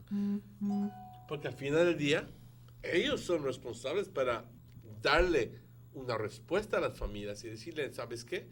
Tu hijo, tu hermano, tu hermana, lo que sea, estaba envuelto en una actividad. Y eso que no mencionan estos lados. ¿Qué? No sé de dónde No. es. Maybe we can ask them to explain the text a little bit more so that we can maybe this time is from some other areas. Que dice lados, ¿no? Yep. Entonces no sabemos qué está pasando. What's up, what's going on. Este es, yo creo que esta es la señora de Más Allá, Emmanuel, que siempre habla español. ¿Qué está pasando ahí? Because I think she's saying that they don't mention what's happening in those areas. Entonces, esa señora es de Mango Creek, ¿verdad? Sí. Yeah. Es de Mango Creek. Yeah, la señora que siempre llama Que para nos decir pide hablar, que hablemos en español. Pues sí. tal vez ella puede mandar un texto para explicar qué está pasando ahí, que podemos saber también, ¿no? Exactamente. Pero la pregunta es, ¿qué sucede? ¿Qué sucede? Because when you hear about the killings in the city, it's referred to gangs. So most of the killing in the city, all right, they couldn't say, okay, this is gangs. But ¿qué es el caso en Corozal? ¿Entiendes? ¿Qué es el caso? Yo no Así que dice la señora. Eso que no mencionamos esto. Los de estos lados, aquí también hay muertes. Estamos hablando de que estamos hablando no, de esos que son los sí. Estamos hablando de que pues ahí también hay cosas está pasando. Hay cosas sucediendo en ese lado y ahí hay muertes. Pues quisiera también, pues nosotros hablamos acerca de lo que sabemos aquí en el norte. Right. Ese es hasta Mango Creek. Así que, compañeros, a veces uno se mete en problemas con hablar ciertas cosas. Y solo falta que la gente nos insulte, pero por decir la verdad. Falta de pensar what's next or who's next. Pero ya llegó el tiempo de no quedarse callados. Yeah, it's like within 2 months, 5 persons have been killed in the Corozal area. Yes. No closure as yet. No closure. Yeah, we understand. How would you feel living in Corozal? Boy, you see what happened is like when we go to the city, Manuel, when you go to the city, the people don't really feel no way. A lot of people I talk, they say, we know in a no gang, but that's a different situation. They say, we know in a no gang, and I talk to, you remember when Sticks were here? I spoke to him, he said, boy, you gotta believe nobody not mess with you, you know? Nobody could rob you or things like that. When you hear somebody get shoot and they're not involved in it, it might be by mistake. He said, but the gangs and gangs have anything. Pero ese es en Belize, en Corozal es otro caso. So then people at Belize don't feel no way, but now Corozal, if I may live there, I may feel a way because there is no closure. You have to wonder. That you're talking about that is typically one that you find coming, that I wouldn't want to call it indifference, but I would just want to call it that it's something that is typical of people living in large areas where they feel comforted by the fact that they are not involved in gangs and they're not involved in any criminal activity. So why should people why should they be victims of that? And that may be true. May be true. In other words, it may be true that 75-80% of the time, 90% of the time, nothing will happen to you because you're not involved. But all of a sudden, and this is what strikes home, is when you pick the gun out, you think that your kid is, and you know that your kid is quite a straight kid, but he went out with his friends one night and no wrongdoing, but he was passing by an area because he wanted to drop off some girl, and bam, he's the victim of a stray bullet. You know what I mean? Yeah. Like what happened to the all little of a boy? sudden, your life has been has been affected. And then, but it has been affected by the same element. By the same element.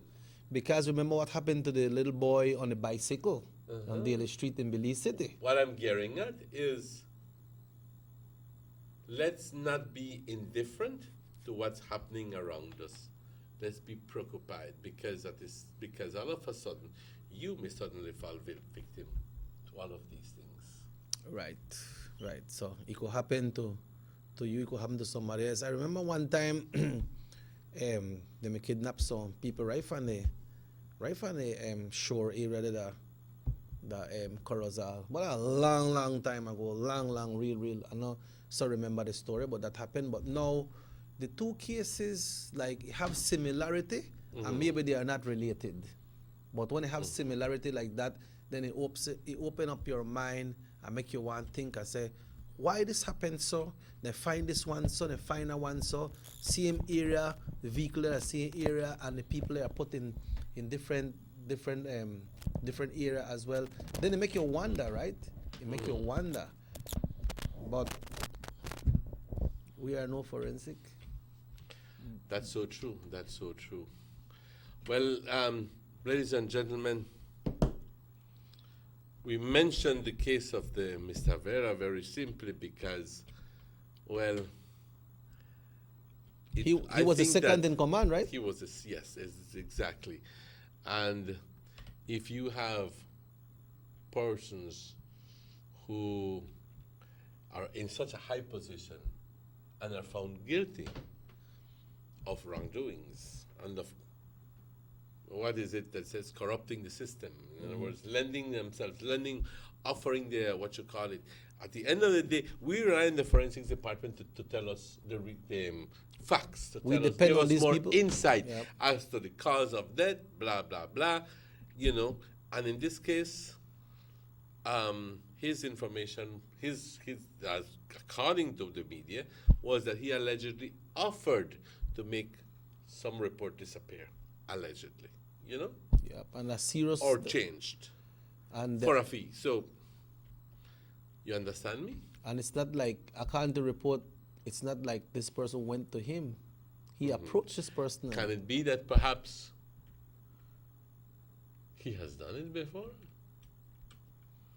I'm not saying telling you he has, but to have the effrontery to offer his service.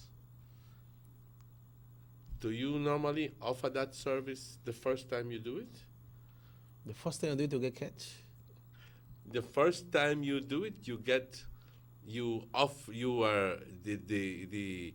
are coerced into the system because I mean I do that, but I'm gonna give you $5,000, all right, but you want to keep your mouth shut and blah blah blah blah blah. You wouldn't. You say, this is the last time I'm doing it because blah blah blah blah blah. Yeah. But it turns out that, boss, you want to make this thing disappear? Hell, that would indicate to me that they possibly have done it before. I don't know. Yeah, and then I don't know if they are two persons, if they're not friends, or they have any relationship together, or just a call somebody out of the blues. You know what? I got this. Give me this and I got this for you. Understand? So if you are call a stranger and tell her that, then you must perhaps you might have experience of doing it before. Thank you. Thank you very much. You know what I say it, don't you? I don't say it. I can take your picture. I don't say it. Zoom and see me can take this man picture, man. Click, you're gone. You're gone. But this is a serious thing, you know. They're a serious thing. And then like you say, you have to watch how you deliver these messages, because people that are in those positions want to say, see, they want to talk about me, they want to sink me, or they hate for me. But all of that, this is our country, man. This is our country. ¿Qué tú piensas? What do you think about the new driver's license that's coming out? What happened is I have always been questioning that situation that if something happened to you, that PG. Andale, good. Something happened to you, that PG, then maybe you may drive without insurance, or you may park somewhere and for some reason they hold your license. And then you go to Belize and apply for one. Go to Belize or go to Corozal and get one.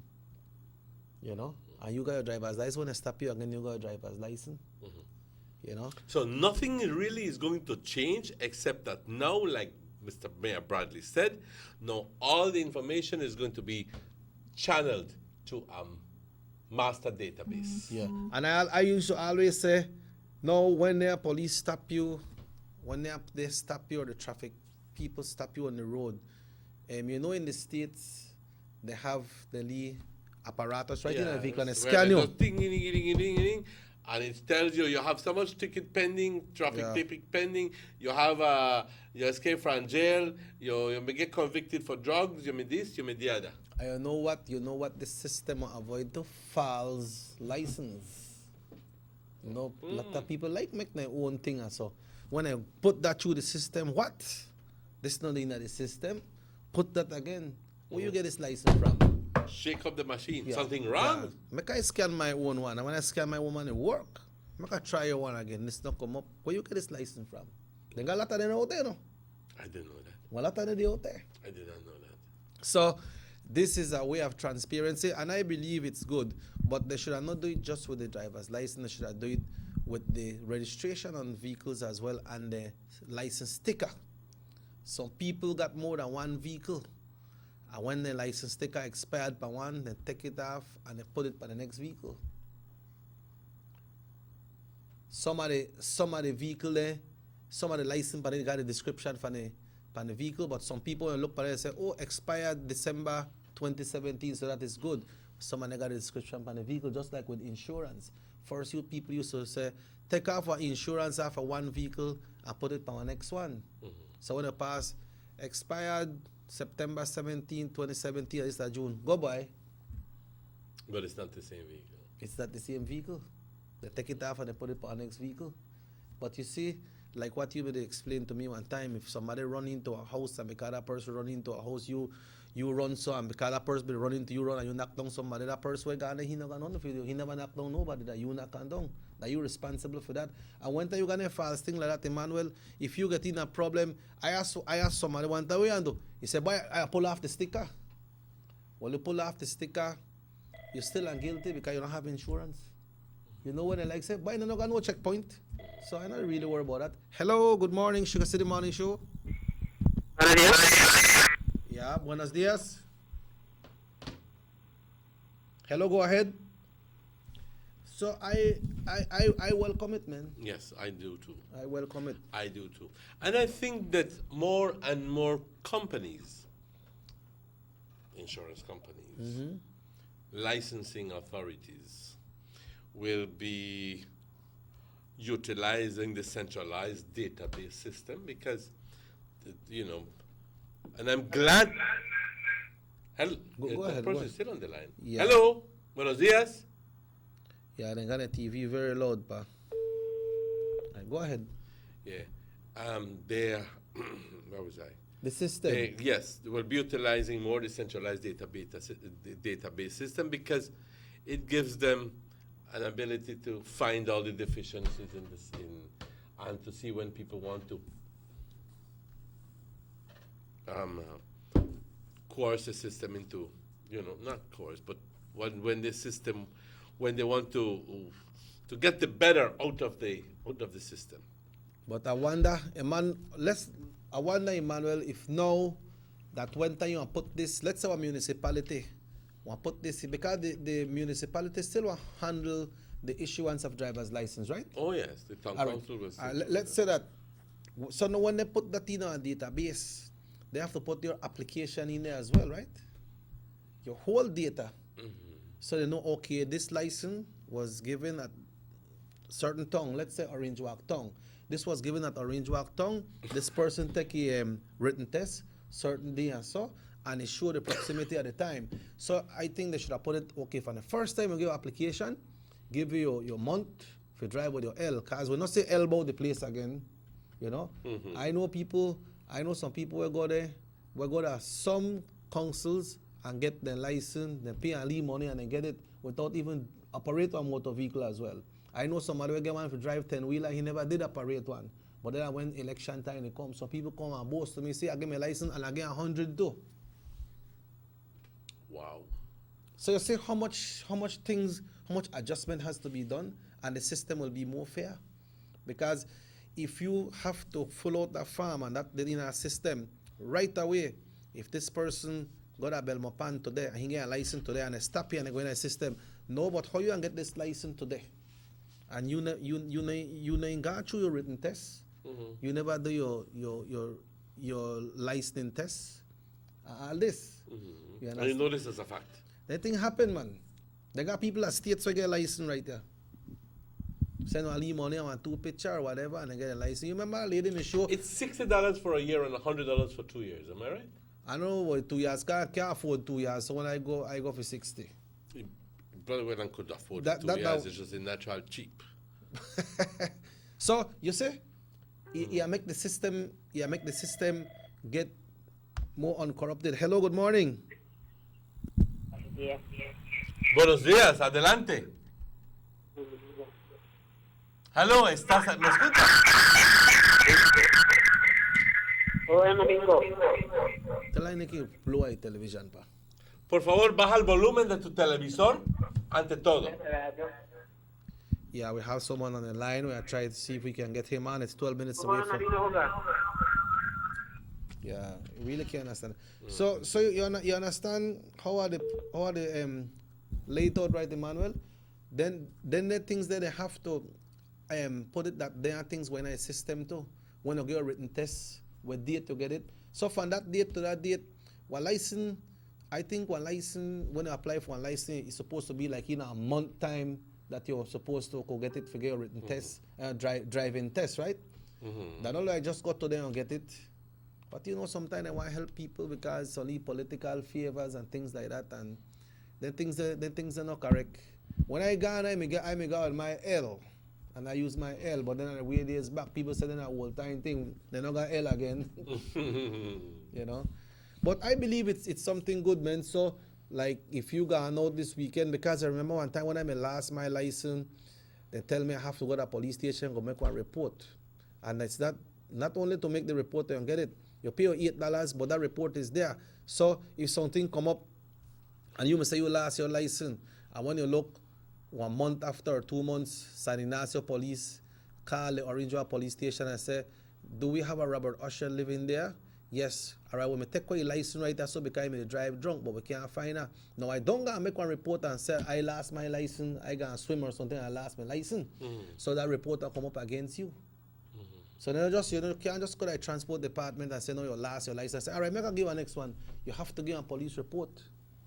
Exactly so. Right? So I believe we are work, but I don't know when I implement it. When they say that it's going to be, I don't know, the big delay is going to be inputting all the data from the past. The present ones. The past, in other words. Mr. Robert Chekiocha came in 1976, and then he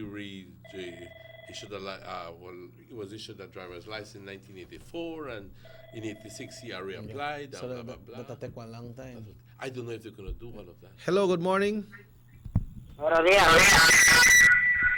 Yeah. Radio. Televisión de radio. Yeah. Por favor, les pedimos cuando llamen que reduzcan el volumen de su televisor, si no, escuchamos un sonido feo y no podemos tener una conversación así. Yeah. So that will be one thing for me if they have to put all the data together. Can you know how many people in Belize hold a driver's permit, the driver's license? So we don't know. Maybe it's going to be a cutoff date of 2000 or 2005. Well, we don't know. Or maybe they but must have... Mr. Francisco, I think, mentioned, Mr. Gonzalez mentioned, I think it was him, I may be wrong, that there's going to be something between, or maybe Darrell, that is going to be 12 to 24 months before it actually. Yeah. I think they must have started to put the data together, Emmanuel, when people go and renew their license. Because usually when your birth date, then your license expired. And I guess the ones where they drive a long time and they not renew their license because they know they drive again, then I guess those will be omitted from the system, I believe. Because if you're not an active driver, you have a license for 10 years and then you not renew it, then I don't think that needs to go into the system. You need to go get a new license. Yes. Right? Right. So maybe that's the way I set out, but make we hope that it work for the best, and then one time people they try run and stop you and scan your license. That's just to make we obey the law, man. Make we obey the law because in our hard, it's not impossible to get that driver's license. You remember one time police used to deal with the carry wrong or drive out one time? Remember Rupi used to do it too? Yes, I remember that quite clearly. All right. Quite clearly. Used to go for your... Do they do practicals anymore? I don't think so. Remember you used to get for Feeder Road first? So you use Feeder Road, then afterwards you get in a town, I think that from 6 to 6. You know, and then... I remember my father taking me with a big L at the back. Well, last you see what L? I haven't seen it for years. So you think it has been abolished, or I just take it for granted? You just go get a license and that's it, a written test and your pay and gone? I don't know. But you see, Something man, that we need to look into, but because I don't know if the law has changed, but I remember when my father used to say, no, you don't think you're going to get a license just like that. So Mexico, and I used to get in the pickup truck, put my license. He used to drive all the way up to the exit of town, and then when he get to by San Lorenzo Road, by this road, and we used to go all the way through Wayne Road. The place that I'm a feeder area. Right, there were feeder areas, and between 5 o'clock or 5 or to 6, we used to drive around, and he was convinced that I could drive well, but the thing is that I needed to wait those 30 days. Yeah. Because you need to get the experience, man. Yes. You need to get the experience. Yes, and then it's important when you take your written test because there are the rules and regulations of driving. And there was no way of coercing the system or pressuring anybody or saying, tell you what, send me my license. No. You're going to lay your license if you know how to drive. If you don't know how to drive. Remember, some people used to go on and fail the test. Exactly. I know one of my friends got 3 times and he failed the test. Oh, good Lord. Yeah, and they tell him you have to wait till next year. Serious? Pedro? Yes, man. Fail the test. He may pass the driving test, but the written test, he fail it. And that written test is very important, because it have all the rules about the stop sign, where to park, how to park, and different regulations. And the if scenarios, if you are this and if you are that, what do you do? Right. And first, when we used to get a written test, you used to never have the national on it. You used to just come over general feeder roads and stop signs and things. But now it's national. You have the streets that are Belize City as well. Which street that one way, which street of a park, Dean Street, that street, this street. So, but then when you get that written test, they used to give a book for study, and you study that. So when you go through the questions, you don't know exactly what's the right way to go, and they have some trick questions there. Remember one time, Mr. Lito Vega used to carry people go drive. He used to be tight on people, but you have to pass your test, man.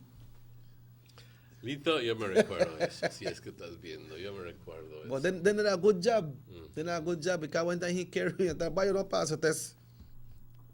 Go home." Right? Yes. Yeah, and then things used to run good, man. Yeah, that's why I never used to hear no lot of fatality in an accident in time because people used to drive carefully. Yeah, people never they drive crazy and they stop anywhere. Like right now, somebody they drive, they just stop front tire, especially the lead taxi just to pick up somebody. And when you did that roundabout, they want to push by you. Then people no business figure out legitimate driver's license. But then make we hope it be better for the system, Emmanuel. For the system of the country, make we hope it be an improvement. And I'm convinced that it will be, and I'm urging the people who are behind this thing to do it the fastest way possible.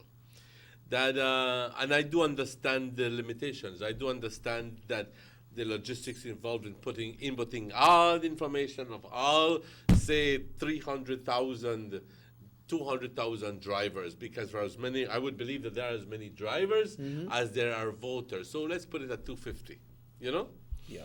Because it's at 18. Yeah, 18. You know what I mean? Yeah, so when you're 18 and eligible for vote. For vote and also to drive, and maybe not all people who are voters are drivers, but that's a different story. But maybe substantial, maybe, but let's just use a round. You say by probably take like 24 months. Well, I am trying to look at where I got this idea that it was somebody mentioned that it's 24. I think where the idea come in, Emmanuel, it could be that okay, when I go renew my license when my birthday come, then they might put that in the new system. But some people have their license for 2 years as well.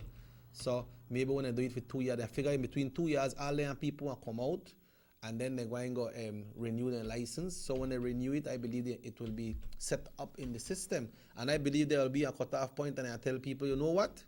If you never renew a license, come in and renew a license because the deadline is certain. The timeline for implementation is 18 to 24 months. There it is. Okay, I got an answer to that question. So by that time, so within a year and a half to 2 years, it will be implemented. So, but it's good. I guess that at the moment, right now, there are CETA is working on the programs and so forth to try to get all of the inputs in place, and so that because you have to then combine all the information and make it available to people. So Wish you all the best there. Yeah, well, on that note, Emmanuel. What? Almost 9 o'clock. Yeah, it has been a pleasure with No Major being here with you today and the other days that we are together. And we take time out to discuss these issues because many times a lot of us don't see the news, and if we do, we didn't understand esa cosa que hablaron ahí. And sometimes it's good when we discuss these things and we put it in a layman's terms. And sometimes that when you're going to reach it, they say, ajá, recuerdo que Mr. Emmanuel estaba diciendo. Anda, consíguelo, tiene que conseguir esas cosas para, you know. Y se nos olvidó hablar suficiente español hoy, mis disculpas, pero prometo que la siguiente vez vamos a hablar más español. Yeah, well. Pero él sí tiene la culpa, él me dice que no habla español. Why? ¿Qué está pasando, amigo? Nada más ¿Qué está pasando? ¿Qué es tu problema? ¿Qué es tu Yo queja? quiero darle las gracias a todos, a Chequi por estar aquí conmigo, a Morris y a Rahima detrás del escenario, a ustedes compañeros por su sintonía y por su apoyo y confianza. Quiero darle las gracias. Aquí les estoy deseando todo lo mejor para este fin de semana, todo lo mejor. De lo que veo, no creo que nos vamos a escapar de lluvia este fin de semana. Yo creo que aunque ayer tuvimos lluvia, vamos a tener más hoy por la tarde o mañana. Yeah, sing the Super Trump song. It's raining again. Sugar City Morning Show. It's raining again. Yeah, I see a call, man. La call now work. Yeah, so, on that note, we leave. Te quiero dar las gracias a todos y a ustedes, compañeros. Mi nombre es Emmanuel. I'm Robert Chequi Usher, if the good Lord so will. I don't take a picture of because I don't really see you per weekend, so I got you right here. I got you loud again. So when I say, and I don't send it from my phone, I just say, Papa, your picture will come up, so we're good. This show will repeat tonight, right? Yes. 9 o'clock, and tomorrow you can see it again. We wish you the best for the weekend, and we'd like to thank Morris and Rahim. Remember, we got the 10 to 12 show coming up. We understand we got some cash prize given away today for the folks. Yeah, but you have to sing. Can I participate? I mean, I don't have a sing, but... Yeah, you need to sing one song. You could sing, I think you sing maybe one Pavarotti or one Guns N' Roses. Oh, sole mio. You think you could knock one Guns N' Roses? No, me don't like that thing. You don't like that thing? Sure. Bye, pa, make we go. Yes, let's go. Hasta luego, compañeros. Se cuidan mucho.